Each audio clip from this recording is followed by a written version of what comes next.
Most of us want our kids to get a good education and to be safe and happy and loved in our school system. But I think that there's an unholy alliance between billionaires and Christian nationalists. And that is the reason our schools are underfunded right now, that it is an intentional policy choice. And there's a view from some that our schools are indoctrinating kids and is part of these culture wars.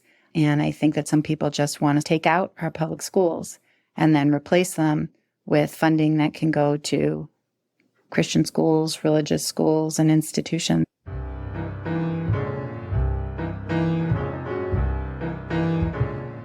Welcome to the East Anchorage Book Club. I'm your host, Andrew Gray.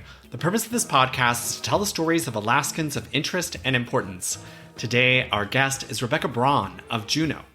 Rebecca moved to Alaska over 25 years ago, initially to work for the Forestry Service. She then taught math and science at Juneau-Douglas High School before randomly applying for a journalist position with the Alaska Budget Report. The Alaska Budget Report, which no longer exists, was a nonpartisan publication that covered state government in depth. In 2005, she purchased that publication and became editor-in-chief. She did deep dives into the VECO bribery scandal, as well as Sarah Palin's time as governor. She served as a senior policy advisor for Governor Bill Walker. Today, she is a senior policy strategist with the Alaska Venture Fund, which is a philanthropic organization seeking a more sustainable future for our state. Rebecca Braun, welcome to the podcast. Thank you. Tell us a little bit about your early life. Well, really, in a word, it was boring. I grew up in Massachusetts, nice, stable home life. Arlington, Massachusetts. It was a near suburb of Boston. Jewish. My mom was an educator and kind of parenting educator, and my dad was a doctor and an older brother. And that's most of it. Pretty happy childhood. What kind of doctor was your dad? He was internal medicine with a specialty in infectious disease. Yeah. And did some public health work. And you went to school to be a journalist? No, not at all. I sometimes joke that I have 2 degrees that I don't use, and I have worked in fields for which I have no training. Okay. So what was your training? In undergrad, I was interested in everything, and I never liked how they wanted you to pick a lane. I jumped all over the place and ended up with my bachelor's in biology. And then I came immediately to Alaska because I got this epically cool summer job working for the research branch of the Forest Service down here in the Tongass. And that 2 months turned into almost 30 years. But then once I was here, I started working at the high school as an aide or a para. And friends of mine said, come do the MAT program with us. That's the Master of Arts in Teaching at UAS. So to be honest, I went into it a little bit like, not sure I want to do this, but okay. And so I have a master's in teaching as well and did some teaching. What did your mom teach? My mom, her first year, early in her career, she taught the deaf. Her sister was born actually profoundly deaf, and my mom signed and taught the deaf. That's a whole interesting story, but it's my mom's story. And then she taught early childhood education at the graduate school level at Tufts, which was interesting because she was really the same age and education level as the people she was teaching. But my mom has a gift, so somehow that happened. I'm way off into my mom's, but I think it's pretty interesting. And you wrote about her in your blog. Yeah. And then she offered that parenting advice that applies to everyone, which is don't get furious, get curious, which applies to a toddler acting out, rather than getting super angry. Why is the toddler behaving this way? What is going on? What has made the toddler uncomfortable? And you can apply that to adults. Exactly. You really can. And it's hard to have the discipline to do it in the moment. But if I stop myself and think back, what is actually going on with this person, or what is motivating their behavior or their apparent anger or whatever it is, you can usually just get to a much better place. Okay. So bouncing back forward, you did the MAT in teaching at Southeast and did some teaching for a few years? Yeah. I taught at Juneau-Douglas High School, and I taught some math and science. And then I taught, although I will say I was always intrigued by policy and politics. And at the time I got on a board, and a person on the board said, Governor Tony Knowles his special assistant for rural affairs needs an assistant. And so I filled in for a month while I was waiting for a teaching job to open up. Yeah. And this was a time when teaching jobs were few and far between. Exactly. It was a hyper competitive, and this is relevant, I think. Yes. It was extremely competitive to get a job in the Juneau School District. Very different from right now where they can barely fill any jobs. But as a math and science teacher, it was a little easier. It was a little easier. And what I know of you is working as a journalist, initially covering the state legislature. How did you go from teaching to being a journalist? Yeah, let me think how that happened. Really, the short story is I saw an ad in the Juneau Empire, and this was an ad in the paper copy of the Juneau Empire. That's how long it was. This is like late 90s. And I just needed a job. This was 2000. Okay. So I had just gotten married, and we had done a lot of travels, and I was working with kind of a substitute basis because I just wanted flexibility. I was doing gig work, basically, at what was then Alyeska Central School. It was the statewide correspondence school and precursor to our whole current correspondence. So there was this ad in the Juneau Empire. What was it for? It said, reporter needed Alaska budget report. And I called the number, and it was Greg Erickson. And some people know him. He's a longtime economist. And he and his wife, Judy Erickson, published a number of reports. Judy was the publisher, and she published the aviation report, oil and gas report. And in 1991, I believe, Greg became editor, and they founded the Alaska Budget Report. And it slowly grew. And by the time I joined him in 2000, he needed a second person, or he had for a while. And I had done a little bit of writing for fun. Larry Pursley, who is a longtime friend of mine, had started a weekly newspaper, and he let me write a few stories for him for fun. And I had gone down to KTOO, and they let me do a few radio stories for fun and showed me how to cut tape. I didn't really have experience, but it's Alaska. And if you have interest and show a little bit of aptitude, you can pretty much do anything, I think. Do you know, did a lot of people apply for that job? I doubt it. I doubt it. Greg usually had ran through people after 1 or 2 years, and I don't know whether people were leaving him or whether he was dissatisfied or just there wasn't bad blood, but I think there's a certain cadence to the work and a certain cadence to that relationship that was a very close working relationship, and we were also literally in a box. It was like a shoebox, and we sat together in this tiny office. So we just had this unique relationship that really worked, I feel like, between us work-wise. I'm guessing it was a hard job with a lot of hours. It was really hard, but I really loved it right from the beginning. And you started in 2000? Yeah. That's an interesting period in the legislature. Lisa Murkowski was in office. Mary Patola was in office.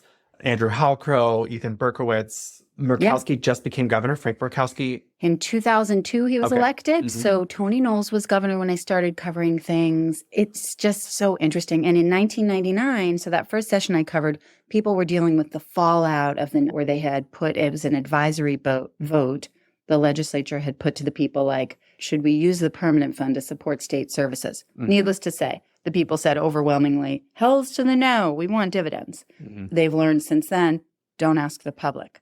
But at the time, they were dealing with, very much a lot of the same things. We're depleting our constitutional budget reserve, and it's going to be gone in 2.6 years or whatever at this rate. We need new fiscal policy. So there was this fiscal policy caucus, and that was a lot of the people you just mentioned, moderate Republicans and Democrats.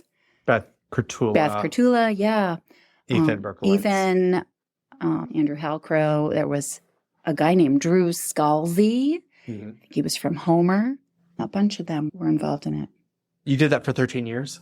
I did it for 13 years. About half of that, I worked for Greg and Judy, and then they sold the business to me at the end of 2005, and then they worked for me. But I would say just throughout, we were really a partnership. What was that decision for you to buy it, for them to sell and you to buy? That decision was basically about the second or third year I was doing it. Greg was like, I don't have a lot of years left in me of doing this. And you're going to need to either buy this business or I'm going to shut it down. And I was like, I don't want to own a business. And so we had a little tug of war for a few years until he threatened to just shut it down unless I took it over. That was And that decision. did your husband think it was a good idea? Did y'all think that was a... Yeah, I don't even think I hesitated all that much because not that much changed. Because I basically said, don't leave me. And they said, no, we'll continue to work for you, but you just have the big responsibility. And we transitioned because after maybe 2 years of working for Greg, he had this idea to make us co-editors. And I love the way we were co-editors. We recognize that you cannot be co-decision makers. It is impossible. And so we were every other week. Gotcha. One of us. We published weekly. That's so each like week, the education committee this year. one of us. Oh, yeah. I'd like to think that we didn't ping pong as much. Basically, we agreed on most things. But I liked it because on the weeks when I was not editor, I just didn't have the full weight of the worry. Greg will have to decide which headline to go with or which lead or which word. And I assume the budget report, what did the publication look like? What were you... I should have sent you some copies. I will after. Okay. I'm really quite proud of it because in its best moments, somebody might say, oh, that was so great. It reads like the New Yorker. And that was really somebody blowing smoke, but that was in our best moments. We had a huge amount of editorial freedom because we didn't have advertisers we were beholden to. We didn't have anybody we were beholden to. So I guess we could go deep on things and we could assume that our audience had more than a passing interest in policy. And we really strived to make policy and arcane type things that actually really impact people understandable to everybody and clear and meaningful. It sounds like you did more than just discussing the budget. Yes, it definitely was beyond the budget. I think when it started, when I looked at the very old copies, it started about the budget. But Greg is really a bit of a polyglot and he's interested in everything. And we covered many things that had no real budget nexus, although most things have some budget nexus. Well, to prepare for this, I read your blog, which you've had for the last 10 years. And you mentioned in the blog that you used to do interviews like this, like what I'm doing right now. We did, yeah. Yeah. So I assume you learned about people's lives and you learned about who they were and tried to relate that in some way in the types of writing that you were doing. Yeah, I would say every 3 or 4 issues, maybe we would do a deep interview with somebody, and it was probably a 45-minute to hour and a half interview. And then we had the incredibly laborious work because we didn't have this handy dandy podcast format of transcribing and editing it way down just for to something listeners, readable. If I did a transcript of an hour long, we're talking like 26 pages or 26 to 30 pages. And then I edited it down to about 6 pages. Yes. So that was hours and hours of work. And I hand transcribed them all. Wow. I had a foot pedal and I am fast as shit typist. That's amazing. I don't have to do that. My computer does it all for me. I know. It's so incredibly old school when I think about it now. So that gets us to when you took over 2005, there are scandals happening in this building or approaching scandals happening in this building, which is the VECO scandal. Can you just explain that a little bit for listeners who maybe weren't here in that period? What was happening in the building? What was the VECO scandal? A backdrop I think we're all used to is like this chronic tug of war about oil taxes. So there was a big tug of war about oil taxes, and generally speaking, the Democrats and some moderate Republicans wanted to raise them, and others desperately did not. And VECO was this oil field services company in Alaska, and it was pretty powerful. And there was a guy named Bill Allen who was the head of it. And he was like old school kingmaker type or fancied himself. And basically, he was caught bribing legislators for their votes on an oil tax bill. And he was doing the heavy work of industry, if you will. He considered himself a little bit of their Alaska heavy. He was going to make sure that oil and gas companies had a good deal in Alaska. Yep. And he had like suite 504, 407 in the Baranoff Hotel. And the famous suite where the FBI came and they did a raid, which was very dramatic in the Capitol. And they arrested a number of people. And there were some plea deals. There was some jail time served. And there was a lot of fallout. So that was happening in 2005, 6. Yeah. Senator Ted Stevens was embroiled in this. Yeah. Ultimately, the scandal probably cost him his reelection. His son was involved. Yes. Yeah. Yeah. Ben Stevens was Senate president at the time. Ben Stevens, interestingly, got his start here in the building when Tony Knowles appointed him. I think he to replace Drew Pierce, who was Senate president, was appointed to a federal position. Interesting. FYI. Yeah. No, that's the kind of information I want from you. What was that like as a reporter in the building with FBI raids happening, people getting arrested, going to jail? The FBI raid, I think that was not during the legislative session, but it was very interesting. And it's complicated because I know there were some lives upended and some of it was sad, to be honest. Like Vic Coring was a guy from the Valley. He was a legislator. And I think from his biography, he was something like a refrigerator tech. Mm-hmm. And it was said that he slept in his office. Mm-hmm. This was the best job he ever had. And he was saving money by sleeping in his office. To his credit, he kept getting elected over and over, and people said he provides incredible constituent services. But he apparently asked for a meal from McDonald's at maybe $500. Like almost embarrassingly low price. And I say that, so some of it was just painful and you cringe hearing about it. But there were also a lot of jokes. I thought of one story. There was one time, I know Bill Stoltz. Yes. But Bill Stoltz he comes to the building now. Yeah. So Bill Stoltz at the time was House Finance co-chair. And one day sitting co-chairing House Finance behind the table, and I was just sitting in House Finance taking notes on whatever committee hearing it was. And all of a sudden, if you know him, he's got jerky mannerisms. And I'll just say for people who don't know, Bill Stoltz represented Eagle River, Chudiak, became a senator. Yeah, he did eventually. Eventually. When I first met him, he was an aide. He was an aide to Rick Halford. Oh. Yeah. Rick Halford was Senate president. Senate president. Yeah, he was Senate president when I started. From Eagle River. Yeah. But now lives in Bristol Bay. Yeah, Bill Stoltz, he's got some just interesting mannerisms. We were sitting there, and all of a sudden, in the middle of the meeting, he leapt up from his chair, like dramatically, and shoved his glasses back on his face and goes, Jesus! And stalked out. We hadn't even had time to hit the gavel and call an Addies. And so I was like, I can't wait to figure out what happened. So it turned out James Armstrong, who was his aide, he had this like little hobby of sitting and he'd be watching gavel to gavel. And then he would just like speed dial anybody in committee to try to get a phone to ring, because that was just like for sport.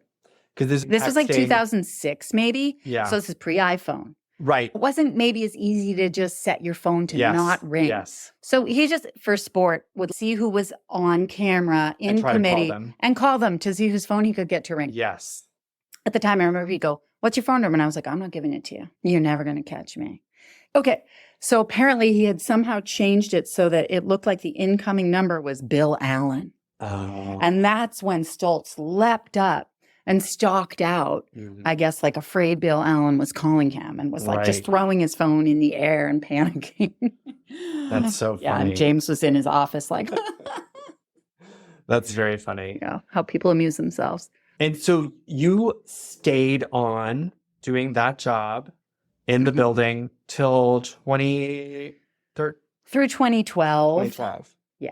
And I guess there was probably drama and excitement post VECO in the building. Sarah Palin. Yeah. Do you have any stories from that time? Oh, God. Yeah, I do. I mean, her pregnancy. Everyone's like, what? All that. And I was pregnant at the same time, actually. With your first? With my last. With your second and last. Mm-hmm. Yeah. So Mary Patola was pregnant at the same time as well. We were all pregnant. Y'all are all pregnant. Indeed. Yeah. Yeah. And Mary and I, were we pregnant at the same time another time? No, that one. Yeah. Okay. Especially when Sarah Palin beat Frank Murkowski in the closed Republican primary where he got 19%. That was really unprecedented. Mm-hmm. And it's interesting because through the years, I feel like he's starting to write op-eds and things. Oh, and yeah. I've been reading them, and I really agree with most of what he's saying. And it's interesting because he was not at all beloved as a governor. And I think he's honestly becoming a much more thoughtful person over time. I think he's like 93. He is, but I'm impressed.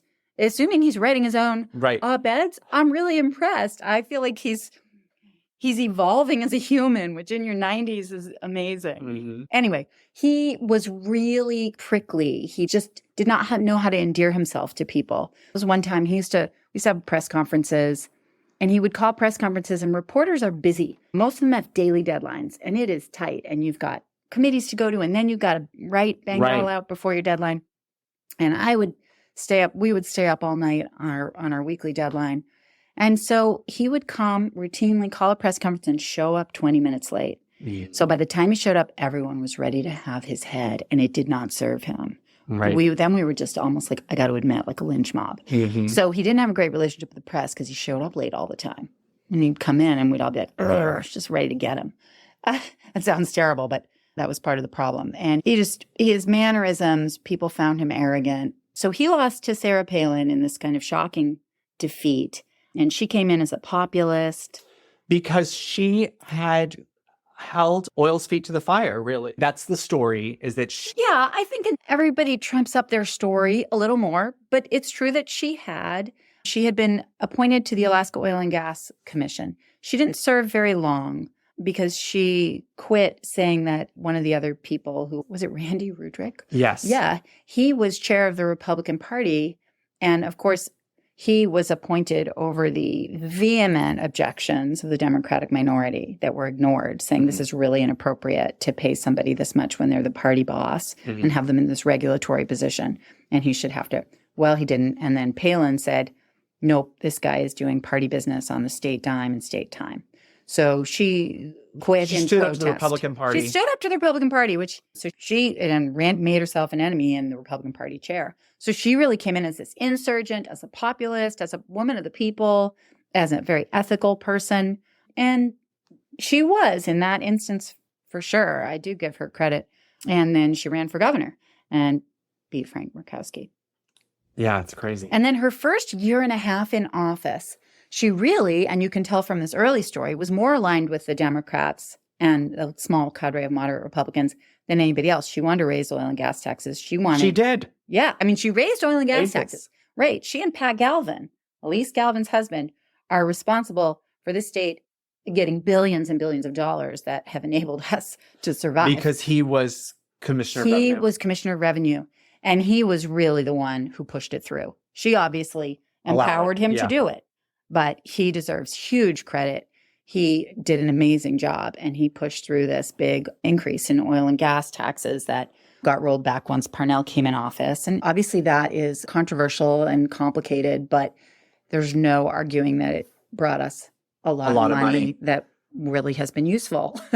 Do you remember what it was like in the building when she was chosen as the vice presidential candidate? It was like August, so nobody was really in the building, but I definitely remember it was like I woke up and it was my husband said to me, guess who's picked as vice president? Because people had been saying this might happen.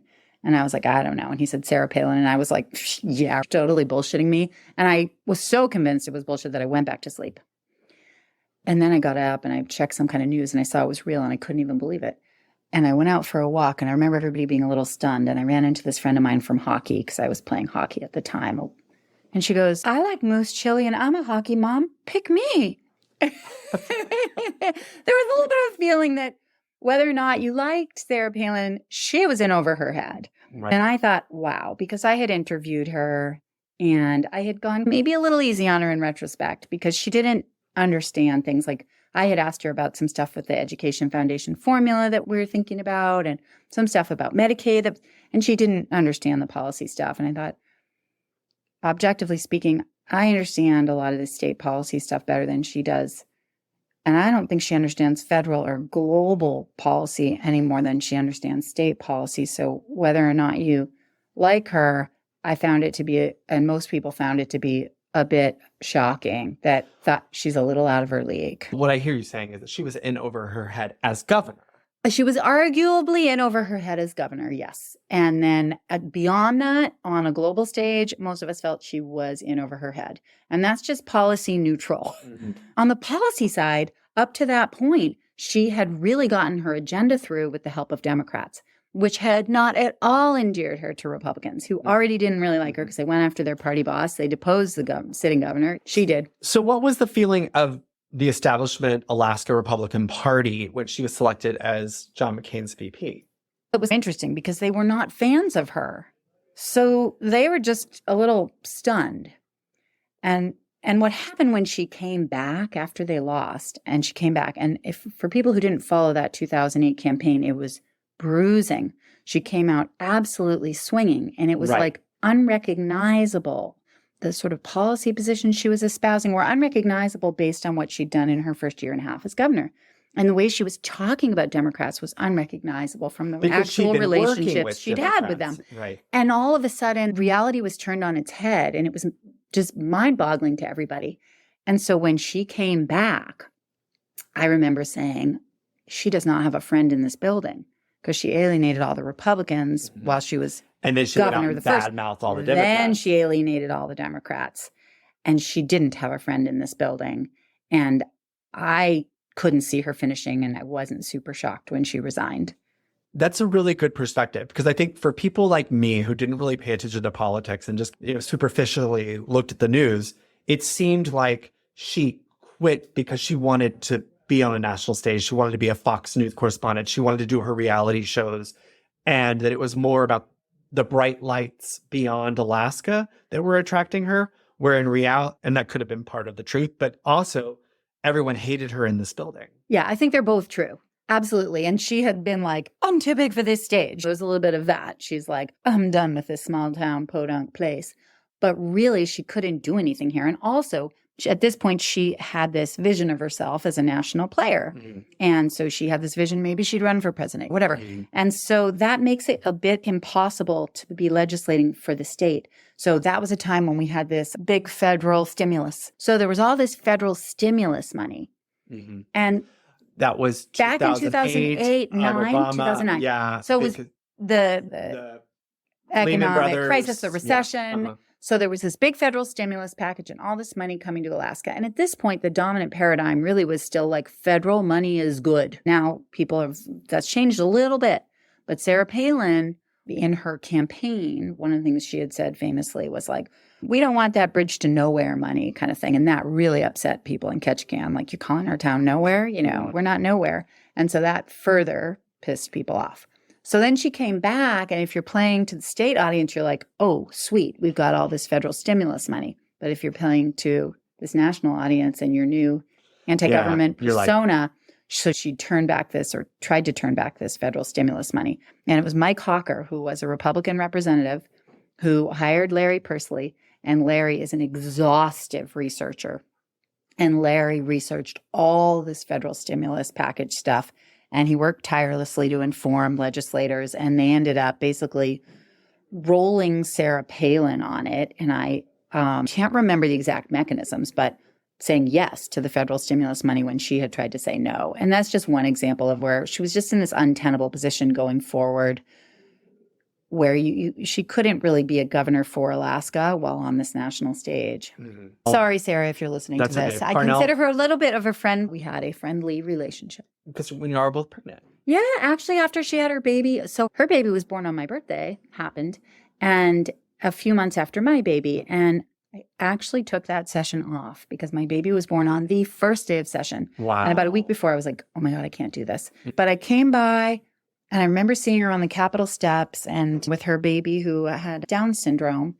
And we chatted a little bit, and we chatted about breastfeeding, actually, because I knew that Down's babies have low tone and difficulty sucking. And she said she was using a supplementer and able to breastfeed a little bit. And her second youngest daughter was in school with my daughter, and we saw each other occasionally there at Harborview in the beginning of her tenure as governor. Yeah. Did you sell the business? Yeah. After 2010, in the fall, my husband died suddenly. So I limped through the 2011 session, and then I thought about selling the business and actually talked to Alice Rogoff, and we were in negotiations to sell the business. And I panicked and backed out of that one. Sold it for a lot of money, though. And I panicked and backed out. So I did it again in 2012. And then I was like, this is untenable my kids really just need me. And I got How old were your stop. kids when your husband died? 2 and 8. Wow. Yeah. So I limped through 2 more sessions and then just had to sell the business. Do you mind if I ask what happened? Oh, that's fine. He died in a freak running accident in Minnesota. He's from Minneapolis, and we were visiting his family, and we were both distance runners, and I stayed back with the kids, and he went for this nice long run because he liked running there on the trail system, and he was in a part that he wasn't familiar with, and it was like 6:20, and the sun was setting. It was October, and so he ended up in this place where the sun was in his eyes, and there was some traffic, and he vaulted what looked like a low barrier, but it concealed a drop, and he fell. Oh, my God. Yeah. And did you get a phone call? And now he went out at 6, and I thought he'd be back about 7:30, like an hour and a half run. And I brought smoked salmon from Alaska, and we had a little kitchenette in this suite, and I had made smoked salmon pasta, and it was like just congealing on the stove because we waited and put the baby to bed in a porta-crib. I was like, oh, he's fine. And I kept thinking, he's probably this or that. He's probably this or that. But gosh, why hasn't he checked in? And finally at a little after 10 o'clock, so it was over 4 hours, where I was just really running out of explanations for his disappearance, there was a knock on the door. And I opened the door, and it was 3 uniformed officers. And I should know now what that means, but I just said, where's John? And they looked in, and they saw my daughter sitting on the couch and said, come here, and motioned. She's 8. Mm-hmm, yeah, almost 9, and motioned for me to come into the hall. And we left the door ajar, and they said John died. And it was just a total shock. That's how it happened. I can't even imagine. And you were with his family? Yeah. Well, we were visiting his family, yeah. And so you came back to Alaska with your kids? Yeah, 5 days later. As scheduled? No, I think we were supposed to be there. We delayed a couple days to have a funeral. So you did the funeral there in Minnesota? We did a funeral there. He was cremated, had a funeral. Everybody flew in, my family, his family from all over, one friend from Alaska. Was John Jewish? No, he was raised Catholic, but he would have called himself a recovering Catholic. Yeah. But we did a funeral in his mom's church, which I remember his siblings saying to me, John would not approve of this. And I said, that's not true. He would just approve of whatever his mother needs. Mm-hmm. And she needed it. Yeah, and it was very nice. They let us say some Jewish prayers. It was a nice funeral. I don't know. It was all shocking. Yeah. So you guys came back. You still had the business. This was 2010. Yeah, so this was October 2010. Mm-hmm. So we came back. And you pushed through and did the next session? I pushed through and did the next session. I can't even imagine. It was very hard. And I had this shifting cast of family members flying up and staying in our guest bedroom to help with the kids. And then you did the next year as well. Yeah. And the next year, I had a little time to plan ahead, and I brought a woman up from back east named Nell to be a nanny. And that was just actually really wonderful. So you did the next session, and then you sold the business, or then you Yes. Then late 2012, I guess 2012, I did, to a person who had some journalism experience and some work in the building experience. And I sold it on he'd give me a percentage of the profits for 3 years, I think, or 4 years, maybe we had. And there was to be a certain minimum, and that wasn't met in the end. And he just wasn't really able to keep up the quality. I think it was hard, and he hadn't done it before. Like I had worked with Greg for years before he did it. So you had been mentored and shown the path. It really was very little change. It was a very smooth transition when I took over. Mm-hmm. And Judy even helped me continue with my admin stuff because I'm terrible at admin stuff. And Greg continued to write for me. So I was lucky. It was just very smooth. And when I transferred it to this person I sold it to, I needed to get out. Right. And so he didn't have me helping. The Greg and Judy for him. Yeah. And Greg continued to work for him a little bit. And he did some good work, but subscriptions fell off. And then after maybe 2 years, he said she couldn't make it and shut it down. And then you noticed the lump in your armpit? Yeah. The lump in my armpit I found in June of 13 because it was a rare hot night, and I had my arm flung up and flung my other arm across, and it landed in my armpit, and it landed on a lump.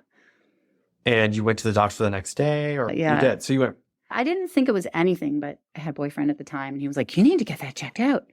I'm like, "Okay, will you remind me in the morning?" And he said, "Are you kidding?" I said, "No, I'll forget by morning." So he reminded me in the morning and made me call. And I thought it would be nothing, like a cyst or a lymph. I didn't know what Lymph I thought. node. It was lymph It node. was a lymph node, but it was a cancerous lymph node. But apparently the doctor I saw, or it was a nurse, knew right away. They didn't say, of course, but they said, "You need a diagnostic mammogram. Got you scheduled for tomorrow." And I was like, "Oh, okay." So I went in the next But day. you didn't have any lumps in your breasts. No. It was just this swollen lymph The node. lump was in my armpit, although the cancer was all over my breast. Just Gotcha. not in lump form. Gotcha. Just in diffuse everywhere form. Yeah. So you had the diagnostic mammogram. So you had a diagnosis very quickly. Yeah, I did. Like my cancers were diagnosed super fast. Some people I know have these long, drawn out, difficult times. Mine was like 36 hours after I found a lump, basically. And you started a blog with, Yeah. so that was, you done your journalism stuff. You sold it with John's death. You carried on for a couple of years, but then you started a blog as your writing outlet. Not really. At this point, I was just like, I need a year off. And I didn't know what I was really going to do, but I just knew I needed a year off. I was halfway through this whatever year off when I found that I guess my year off project will be cancer treatment. And I really only started the blog because everybody's, what's going on? What's happening? And you have, I read your first post. How do you That's what you answer? said. Yeah. You said, this is going to allow me to not send 100 million different emails. Like just here's the story. And I like to control the narrative. Maybe I'm just a controlling person, or maybe it's because I am a writer, but I was like, I don't care about privacy because that just breeds misinformation. At least I think in my experience and my lens on things, I was like, if I don't tell my story, the stories that crop up about me are going to be false, and that's going to really bug me. And so I'm going to tell my story. I remember a good friend after saying, "It's time for you to post again because people are starting to ask me a lot of questions." I said, "Okay, I'll get another post up." And she'd just say, "Read the book, read the book. Don't ask me." Becca's telling her own story. And so you had your first appointment with your oncologist, and you did a blog post about this. And all the risk factors for breast cancer, you didn't have any of them. You were super fit. You were super healthy. And you sort of as an aside said, "I lost my husband 2 years ago." And the doctor said, that's what caused it. And you liked that. I did. He just said, at that point, I really hadn't read much about the body keeps score and trauma's impact on the body. I hadn't read much about it. And so I thought, why did I get cancer? That's so crazy. And when this doctor said, running through my history, I could see his brow furrowing, perplexed. All my numbers, all my everything, and non-smoker and no family history, nothing. And he's like, "Why do you have this? You're young, very early 40s. And so he was like, "This is perplexing." And then when he got to that, and he said, "No wonder you got cancer." And I felt like seen. I just suddenly, I remember this wave of like empathy from him or something. I don't know what it is when you feel understood. And I hadn't even realized it myself. And basically he was saying like, you've been through a lot and it's affected your body. And I'm like, he's right. I don't know. That reminds me of another thing that you wrote about in your blog about the first time you went to a party after John had died and you put a sign on your chest that said, "I'm okay, let's talk about you." Yeah. Yeah. Can you talk about that and about what it's like to feel like going out is such a burden on everybody? Or that's kind of. Yeah. It's so interesting because I've thought a lot about what's the way to be a good friend to somebody going through something difficult? Because most people want to be a good friend, but don't really know how. And so sometimes people would, as soon as I'd walk out or I'd run into somebody, they would see me and I could see their face drop as they saw me. Because I was apparently I felt like, because I was a reminder of John and then always not sad. Because they're like, "Oh, there's Becca. Oh, poor Becca." I can't be like all happy and shallow. I can't be like, "Hey, how's it going?" Yeah. And I realized that, I didn't think they realized that became a burden on me. And also that I can't carry 24-hour sadness. I'm actually going about my daily life. And I need to go about my daily life. I have my moments of sadness, but I can't have every moment that I'm with somebody is their connection to sadness. Also, these meaningful how are yous. Like, I had my time and places when I wanted to go deep with somebody, and there were other times when I just didn't really want to talk about it and when it was a burden. And I think maybe some people are like this, maybe more women than men. When somebody asks you a question, I feel like I owe them a really good, complete answer. And I have had to train myself, like, I don't owe everyone a long, good, complete answer to every question. And I think part of this was my first time saying, like, I don't want to give everybody a long, in-depth therapy from my big answer, how I'm doing. I just don't want to do that. That's tiring. So you put this note on your chest Yeah. and went to a party, and you wanted to go to the party. Yeah. And when I say I put a note on my chest, I actually took an 8.5 by 11 piece of Xerox paper and I wrote in a Sharpie, I'm okay, thanks. Can we talk about you? And I took a piece of Scotch tape and I taped it to my shirt. And it really worked because I could see people come up to me and their face would fall a little bit. They'd look sad and then they'd notice it. They'd read the thing on my shirt and then they would laugh. And then they'd pause for a minute and they'd be like, sure. And they would talk about them a little. Right. They would just, and it was really great. And by the end of the night, somebody's like, can I borrow that thing? I'm really tired of talking about me. Bouncing back to cancer. Yeah. So breast cancer, your kids are older, but not much older. I guess you have a 4 or 5-year-old son at that point. Oh, at that point, he was 5. My son was 5 and my daughter was 11. Yeah. Yeah. And reading the blog, which I'll put a link to in the show notes, the parts that grip your heart is just that you didn't know if you really wanted to do all this chemo and stuff. That you talk in one part about, I would have loved to have just done broccoli and turmeric juice or something. But Yeah. I had 2 kids who only had one parent and can't afford to. You wrote that maybe in 100 years, people will look back and look at the type of chemo that we were doing as if it were like bloodletting. Yeah. Like you, in other words, you were skeptical a little bit about the treatment and what was happening, but you felt like you had no latitude. You had to do everything they said because you had 2 small children. Yeah. I had 2 small children and this high risk cancer. And they really, when I met with the oncologist, she was like, I remember her saying, you'll never be a lumpectomy candidate. And you have to unwind that. Like, why is everybody saying you'll never be a lumpectomy candidate? What does it even mean? And why are they assuming I want to be one? Basically what it meant is, we're going to have to cut your whole boob off. And I was like, I really don't give a shit about my breast. I do not give a shit. Why is anybody even assuming I do? I have 2 kids with one parent. And so I remember the doctor saying, what's your treatment goal? And I was very perplexed by this because I didn't know that you could there were choices. Like, what other treatment goal is there? I said, to not orphan my kids. But I now understand that some people, especially if they're at a different age and stage, or if they have a lower risk cancer, they might be like, I really want to save my breast. Right. But that never crossed my mind. And yeah, so I definitely knew I just had to be a good soldier and do all these I read the treatments. whole blog post about your choices to reconstruct or not reconstruct, and reading blogs about flat people. You had a lot in there. I mean, so for listeners, you can go read about all the choices. Yeah, thanks. Because this is something that I keep meaning to do a lot more writing about. But I think that we have so much entrenched sexism in the medical community because people said to me when I said, I don't think I want reconstruction. The first thing they would say is, oh, but you can get reconstruction. And I said, why is everybody assuming I want reconstruction? I'm pretty well educated. And I don't know, I did all the pre-meds I didn't mention. And I thought about med school, and I grew up with a doctor dad and grandfather and around hospitals. And I understand risk and that there's no risk-free surgery, and that reconstruction is not just one, but multiple. And in my case, because I have my body type, I was going to need to basically cannibalize my back muscles. And I'm like, no way. I appreciate function over form in my body. And I just didn't want all that risk and just for a pound of flesh on my chest. Like, it's fine.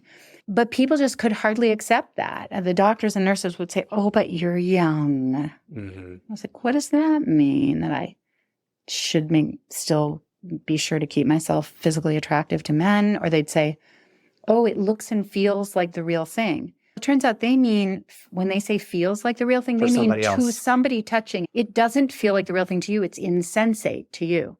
So honestly, as a woman, like, a fake breast isn't really going to necessarily give you pleasure, but it might pleasure someone else. And that's just, there's so many dimensions to this. And then what they don't say, there's a huge risk of failure. They're all different types of, all different technologies with it. But huge risks of failure. There are a lot of repeat surgeries. There's often pain, loss of function. And I'm just, you can tell, very bothered by this default that women should want this. And I was totally really pressured into it by men, women, and I went to see the plastic surgeon because I was pressured to learn more. And I thought, well, okay, fine, I will. And I just couldn't believe there was a pamphlet in there, and it actually said that reconstruction improves women's mental health. And I was like, and you wrote about this in bullshit. the blog. You said that as a journalist, you would say it should have been like generally improves women's Yeah, they health. didn't even. Often women find this helpful, but it was like, it does. Yeah, it was like really bad as science writing. It was just so definitive. And and I started looking and I was like, it's untrue. And it's so underreported, all the dissatisfaction with, and this is it. Everyone should make their own decision. And I have some friends where their breasts are really a defining part of their body and they wouldn't feel like themselves without it. And they got reconstruction. And that's absolutely great that it's an option. I just wish people were given the information in a much more neutral way. I'm going to share something that I probably shouldn't, but I will. I went to PA school. I'm a physician assistant. I did my elective surgery rotation in plastic surgery at MD Anderson because I went to PA school in Houston. I didn't know that. And so I scrubbed in on many breast reconstructions. And most of the surgeons happen to be men. We would gauze the women's arms to these like things that stick out from the bed so that we could sit them up while they're unconscious. And then we judge the breasts and then lie down and put a little bit more over here and change the shape. So they're constantly being sat up and everyone gathers at the foot of the bed and looks and makes an aesthetic judgment. But I will tell you what everyone says, that they're making their boobs look better than they ever did before. It is all about aesthetics. And they believe that the reconstructed breasts after mastectomies are the ideal breasts because they're high, they don't droop, they're like, and they're going to be that way forever. It's all about the man standing at the foot of the bed looking to make the perfect breast. Thank you for sharing that. It's like, I feel validated. It's so clear. And they also said, oh, you can get the other one, even if you don't get it removed or not. And I didn't get it removed. I was like, leave me one breast. I like it. So they did, but they said, if I get reconstruction, they can lift the other one to match. They would have Then I get lifelong tailoring of them. So that other one, the real one, never droops because, of course, the fake one will never droop. I can get lifelong free plastic surgery. Mm-hmm. And somebody I remember was like, oh, all these women's cancer advocates got that through Congress, this special. Mm-hmm. I was like, absolutely not. It's the plastic surgery lobby that got that through Congress. Don't kid yourselves. If women and feminists won everything in Congress, this world would be a lot different. It was the plastic surgeons that won that. And then you survived. I survived. You did. Yeah. You Don't were cancer-free, breast cancer taken care of. Yeah. Like, and then you start getting blurry vision in your right eye. That was a couple of years later. Yeah. Yeah. So you had a couple of years. I had a couple boring years. It was like no cancers, no deaths for a couple of years. And then it was just like, it was a couple of weeks where things slowly come to your consciousness. But I was just rubbing my eyes a little, like I must be tired. I need reading glasses. I don't know what's going on. And then everything's just a little blurry. And then one day I thought to cover one eye at a time. And then I realized one eye was absolutely cattywampus and a mess. And at that point I remembered, because I'm the opposite of a hypochondriac. I'm usually like, this is probably nothing. It'll go away. This is probably nothing. It'll go away. My kids are like, blah, blah, blah. And I'm like, drink some water. But my arm fell off. Take a nap. Right. I was like, oh, yeah. Way back in 1999, this optometrist here found a nevus, which is like a freckle on my eye. Mm-hmm. A mole or a freckle on the back of my eye. And she was all exercised about it. And you should get an ultrasound down in Seattle and this and that. And I was like, oh, lady, this is just a freckle on my eye, whatever. And I literally forgot about it. But as soon as I did that little test and looked at one eye then the other, I thought, I couldn't even remember which eye the freckle was in. That's how much I'd forgotten about it. But I thought, I'll bet it was that freckle, and I've got cancer in my eye. You thought that before you even went into the doctor. Yeah. But I Because the one suddenly from remembered that 1999, freckle. she had been like, this could be cancerous. You should get this checked out. And you were like, it's nothing. Yeah, I think I was probably supposed to track it through the years, and Gotcha. I forgot about it. So you went, but you had that little epiphany.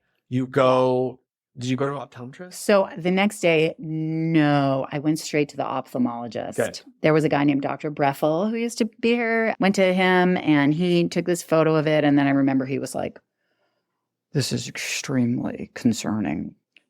And it was a Wednesday afternoon. And he made me an appointment for 8:30 in the morning the next day in Anchorage at a retinal specialist because he said basically it was cancer, but that I needed a retinal specialist to diagnose it. And he said it was choroidal melanoma. And I was like, what? And I said, but I don't think I can get to Anchorage tomorrow morning at 8:30 in the morning and figure out childcare situation. Yeah. And he's like, don't care. You are going. So I was like, oh, okay. So you made it. I did. It was like this heroic effort on my friend's part. Right. Various friends. Because they had to take care of your kids. Yeah. And you blog about this, so folks can read about it, about the discovery of the cancer in your eye, of the special type of treatment that you got, which was cyclotron. Yeah, it's called, I'm very impressed, proton beam radiation. And it's a very targeted radiation. They use it like on babies with cancer, where in their, say, brain, where you want to be super careful and avoid collateral damage. And the eye, you want to be super targeted and avoid collateral damage. So they had me just actually bolted into a chair and with a face mask and a bite block thing so that my face is totally immobilized while I'm getting this thing. And then you can't blink, but they don't let you blink because they tape your eyelashes. They tape your eye open. Mm-hmm. Wow. But you're cancer-free from that as well. To the best of my knowledge. Yeah. You have a blog post about a woman, last name Giselle. Yeah. A woman who fell and hit her head and suffered brain damage. And basically you framed it in that people would say to her, like, why you? Why did this happen to you? And her response was like, why not me? And I think just husband dying in this freak accident, and then you have breast cancer while you had 2 young children at home, and then 2 years later, a completely different cancer. I think that's the important thing to say. This was not a metastasis from your breast. This is a completely rare, unusual, weird cancer. And you do not ever have that feeling of why me? Like, why do I have all of these? No, I didn't. When John died, and I remember somebody saying something to me maybe like that, and I said, I feel like through my life, I've had 1,000 strokes of good fortune. I was just born to loving, healthy parents in this safe country and given a good education and just always given love and opportunity. And so I felt like by the time I'm in my late 30s and I experienced this kind of cataclysmic event, I have been built with a lot of strengths. I'm like an oak tree. I've been fed all the nutrients and all the everything to withstand one blow. Yeah. You also wrote about a New York Times article that you read about leaning into sadness, and you really disagreed. It was like a psychologist or something, an expert in grief, who was writing about leaning in. And you said, what if I lean into optimism and then I fall into positive attitude? You were like, oh, why would I lean into sadness?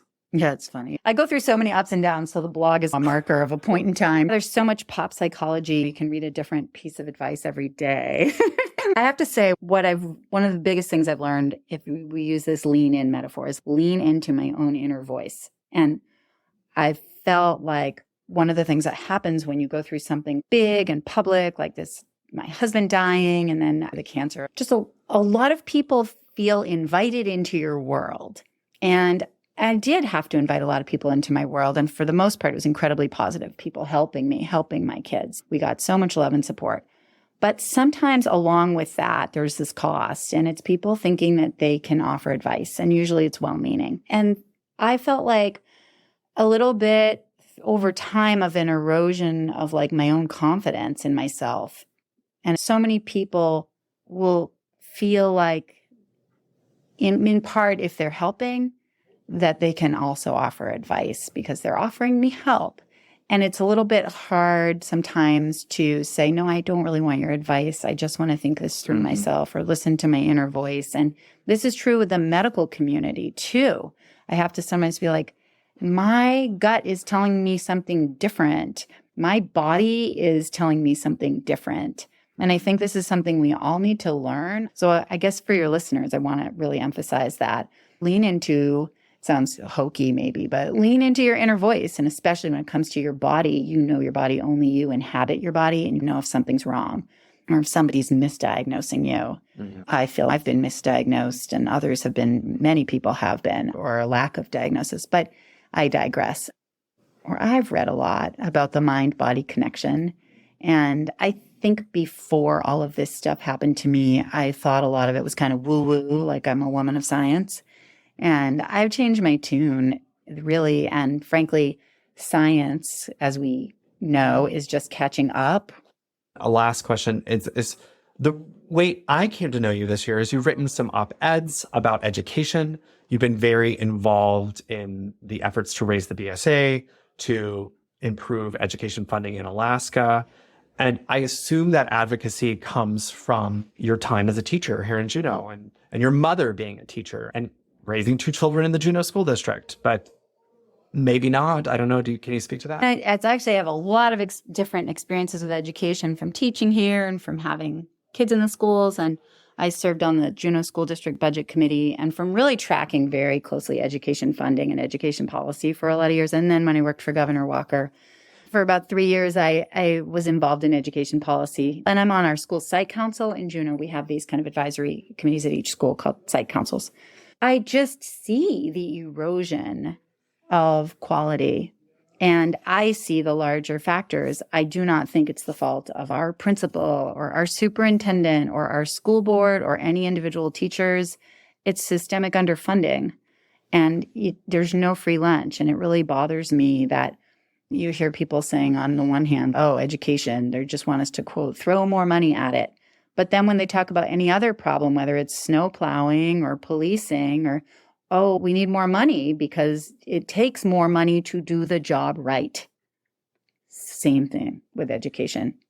If you want to do something, it takes money, whether it's to pay people reasonable salaries, pay for increasing costs of fuel, space, buses, you name it. Repairing the buildings. It just costs more money to do the same thing, even if education hasn't even been getting enough increases to keep up with inflation. Right. Not even close.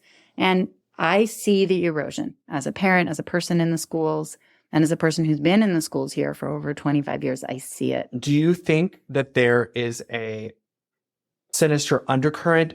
One thing that I had wanted to bring up was you'd said that one of the lessons that you learned from working in the building is that oftentimes incompetence is more likely to blame than malevolence. That we often try to read in some sort of malevolent reason why this person didn't move this bill or said this thing or whatever. But oftentimes a lot of people in this building are expected to know 20 different fields and they don't. They just don't. They don't know how to do it. Yeah. In this case, though. Exactly. In this case, I do think that there's some real policy intent behind it.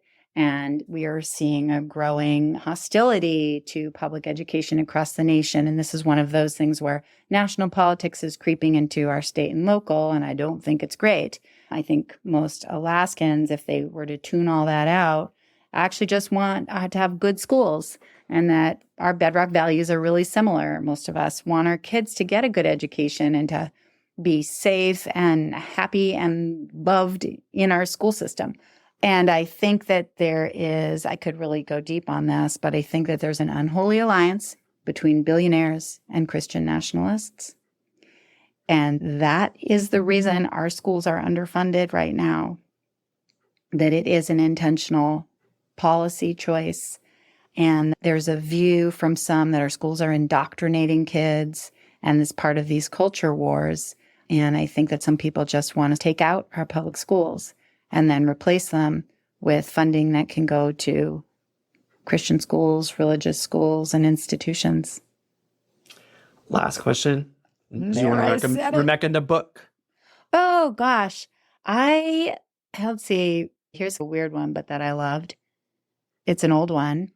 In the Heart of the Sea, for people who like nonfiction, really big adventure, really well written, and just harrowing tale. What's it It about? includes shipwreck, cannibalism, survival, incredible feats of heroics. It's called In the Heart of the Sea. In the Heart of the Sea, yes, the tragedy of the whale ship Essex.